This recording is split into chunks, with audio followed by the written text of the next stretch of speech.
This station is activating the Houston Area Emergency Alert System at the request of the National Weather Service.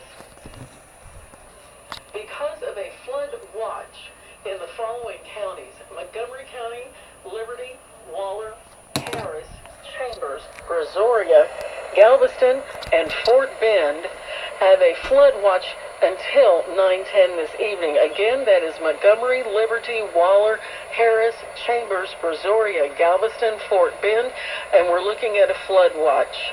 This concludes the activation of the Houston Area Emergency Alert System.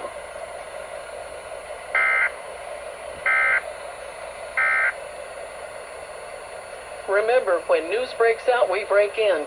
Keep tuned right here for the latest weather updates or for live Doppler 740 weather radar anytime. Now go to KTRH.com and click on Watch Never Stops at News Radio 740 KTRH.